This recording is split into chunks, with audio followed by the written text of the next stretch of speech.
താമരശ്ശേരിയിൽ വിദ്യാർത്ഥി സംഘർഷത്തിൽ പരിക്കേറ്റ ഷഹബാസ് മരിച്ചു. കുട്ടികൾ തമ്മിൽ ഏറ്റുമുട്ടി ഏറ്റവും മാരകായുധങ്ങളുമായി മർദ്ദനമേറ്റ കുട്ടിയാണ് കോഴിക്കോട് മെഡിക്കൽ കോളേജ് ആശുപത്രിയിൽ ഇന്നലെ രാത്രി 12:30 മണിക്ക് ഈ ലോകത്തോട് വിട പറഞ്ഞു പോയത്. ഏറ്റവും ഹീനമായ ഒരു കൊലപാതകമാണ് അരങ്ങേറിയത്. താമരശ്ശേരി ഒരു ട്യൂട്ടോറിലെ 2 സംഘം കുട്ടികൾ ഒരു ഡാൻസ് പ്രോഗ്രാം പോകുമ്പോൾ ഓഡിയോ നഷ്ടപ്പെട്ടു എന്നതിന് പേരിൽ കൂകി വിളിച്ചു എന്നതായിരുന്നു സംഘർഷം തുടക്കമായത്. കഴിഞ്ഞ വ്യാഴാഴ്ചയായിരുന്നു ഈ സംഭവം. അതിനുശേഷം ഈ ഞായറാഴ്ചയായിരുന്നു ഈ സംഭവം. വ്യാഴാഴ്ച കുട്ടികൾ പിന്നെയും ഏറ്റുമുട്ടുകയായിരുന്നു. എന്തായാലും 70% തലച്ചോർ തല്ലിപ്പൊളിച്ചാണ് ഈ ഷഹബാസ് എന്ന കുട്ടിയെ കോഴിക്കോട് മെഡിക്കൽ കോളേജ് ആശുപത്രിയിൽ പ്രവേശിപ്പിച്ചത്. അവസാനം ഇന്നലെ രാത്രി 12:30 മണിക്ക് ഹീനമായ സംഘർഷത്തിൻ്റെ ബലിയാടായി ഈ കുട്ടി ഈ ലോകത്തോട് യാത്ര പറഞ്ഞുപോയി. ഇക്കാര്യത്തിൽ വിശദമായ അന്വേഷണം നടത്തുമെന്ന് വിദ്യാഭ്യാസ മന്ത്രി അറിയിച്ചിട്ടുണ്ട്. അദ്ദേഹം ഇപ്പോൾ ഒരു ആരോഗ്യാവസ്ഥയുമായി ബന്ധപ്പെട്ട ആശുപത്രിയിലാണെങ്കിൽ കൂടി അക്കാര്യത്തിൽ, അതായത് ഈ സംഭവം നടന്ന മിനിറ്റുകൾക്കുള്ളിൽ അന്വേഷണം പ്രഖ്യാപിച്ച അതിനപ്പുറത്തേക്ക് അതിൻ്റെ ഈ കോഴിക്കോട് ഉപവിദ്യാഭ്യാസ ഡയറക്ടറുടെ പ്രാഥമിക റിപ്പോർട്ട് അടക്കമുള്ള കാര്യങ്ങൾ അത് ആദ്യഘട്ടത്തിൽ പരിശോധിക്കണമെന്ന് മന്ത്രിയുടെ ഓഫീസിന് മന്ത്രി നിർദ്ദേശം നൽകിയിട്ടുമുണ്ട്.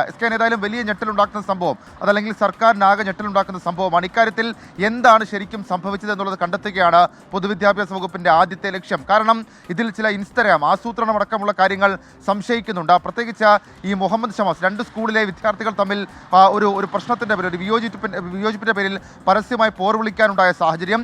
രണ്ടാമത്തേത് സിനിമാ സ്റ്റൈലിലൊക്കെ, അതല്ലെങ്കിൽ മറ്റു നമ്മൾ ഈ സിനിമകളിലൊക്കെ കണ്ടിട്ടുള്ളത് പോലെ തന്നെ ഒരു സ്ഥലം ഫിക്സ് ചെയ്ത് അവിടെ വെച്ച് അവരുടെ ആയുധ പ്രകടനം ഉൾപ്പെടെയുള്ള കാര്യങ്ങൾ നടത്താനുള്ള സാഹചര്യത്തിലേക്ക് എങ്ങനെ കാര്യങ്ങൾ പോയി. മൂന്നാമത്തേത് ചില ഇൻസ്റ്റഗ്രാം ഗ്രൂപ്പിലെ ഓഡിയോകളൊക്കെ സ്കാൻ പുറത്തു വരുന്നുണ്ട്. അതിൽ ഒന്നാമത്തെ കാര്യം, ഈ മുഹമ്മദ് ഷഹബാസിനെ കൊല്ലുമെന്നൊരു കുട്ടി പറയുന്നത്, അവൻ്റെ കണ്ണിപ്പോൾ ഇല്ല എന്ന് പറയുന്നത്.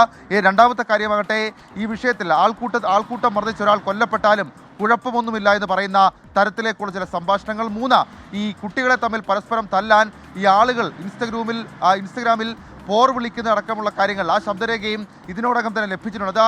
ഈ ഷഹബാസിൻ്റെ ബന്ധുക്കൾ തന്നെ ഇതിനോടകം തന്നെ കോഴിക്കോട് ഉപവിദ്യാഭ്യാസ ഡയറക്ടർക്ക് കൈമാറിയിട്ടുണ്ട്. ഇതടക്കമുള്ള കാര്യങ്ങൾ വെച്ചുകൊണ്ട് ആസൂത്രണം നടന്നിട്ടുണ്ടോ, മുതിർന്ന ആർക്കെങ്കിലും പങ്കുണ്ടായിട്ടുണ്ടോ, അവർ ഉപയോഗിച്ച ആയുധം എങ്ങനെ ഈ സ്കൂൾ കുട്ടികൾക്ക് ലഭിച്ചു എന്നതടക്കമുള്ള കാര്യങ്ങളുടെ വിശദമായ അന്വേഷണം പൊതുവിദ്യാഭ്യാസ ഡയറക്ടർ നടത്തുമെന്നുള്ള കാര്യത്തിൽ, ഷാനവാസ് നടത്തുമെന്നുള്ള കാര്യത്തിൽ തർക്കമില്ല. ഏതായാലും അടുത്ത തിങ്കളാഴ്ച SLC പരീക്ഷ എഴുതേണ്ട ഒരു വിദ്യാർത്ഥിയാണ് ഈ രീതിയിൽ കൊല്ലപ്പെട്ടിട്ടുള്ളത്. വിദ്യാഭ്യാസ വകുപ്പും സർക്കാരും അക്കാര്യത്തിൽ കർശനമായ